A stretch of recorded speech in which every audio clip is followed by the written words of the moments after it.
Let's go hunt, খেলা হবে। কে বলবে ওই মায়াবী হাসির আড়ালে এক পাহাড় সমান কষ্ট আর অভিমান লুকিয়ে? বিশাল এক ঝড়ের পরও সাকিব যেন সেই আগের মতোই শান্ত। গোধূলি লগ্নে সব আক্ষেপ মুছে এগিয়ে চলছেন নতুন দিগন্তের পথে। শেষ বেলাতেও আরো গল্প লিখা যে এখনো বাকি রয়ে গেছে।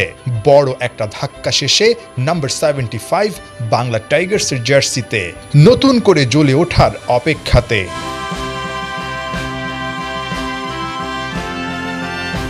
আবুধাবির জায়েদ আন্তর্জাতিক ক্রিকেট স্টেডিয়ামের প্রবেশ মুখেই মধ্যমণি হয়ে আছেন সাকিব আল হাসান। সাকিব আল হাসান আবুধাবি টি10 লিগে ট্রফি জয়ের স্বপ্ন নিয়ে মাঠে নামছেন। তার আগের দিন মনে হয়েছে, অর্থাৎ যখন টুর্নামেন্টটা শুরু হচ্ছে তার আগের দিন সাকিব আল হাসানকে দেখে মনে হচ্ছে অনেকটাই ফুরফুরে মেজাজে আছে। সাম্প্রতিক সময় এত চড়াই উতরাই, অনেক বেশি প্রেশার, অনেক কিছু আসলে কাজ করছিল, কিন্তু সেসবের ছিটে ফোটাও যেন আসলে সাকিব আল হাসানের চেহারার মধ্যে নেই। মনে হচ্ছিল অনেকটাই নির্ভর ছিল। সেখান থেকে কিন্তু আসলে ফিরে আসাটা খুব বেশি সহজ হচ্ছিল না।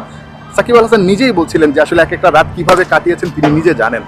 ওয়ান ডেটা সে কন্টিনিউ করতে চাই, এবং তার ভিতরে আমি দেখলাম ওয়েস্ট ইন্ডিজ ট্যুরও খেলার একটা আগ্রহ দেখছি। I am not sure about it. আমি দেখতে পাচ্ছি তার মধ্যে আগ্রহ আছে খেলার ব্যাপারে। তো I feel that Bangla BCB will think of it, government will think of it. Shakib Al Hasan যে ফোকাসড বলে, নিশ্চয়ই কিছু প্ল্যান দেখে মনে হয় যে আসলে সাকিব আল হাসান আসলে অনেক বেশি ফোকাসড।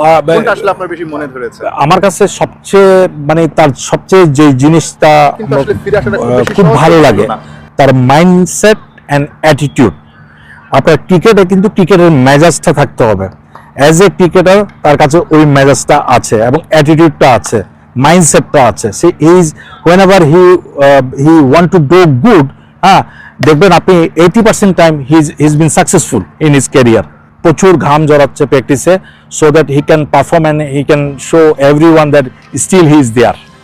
যদি ডাক শুনে কেউ না আসে তবে নাকি একলা চলতে হয়। থমকে গিয়েও সাকিব একাই হাঁটছেন তার লক্ষ্যে। সাকিব জানেন কোথায় কখন থামতে হবে।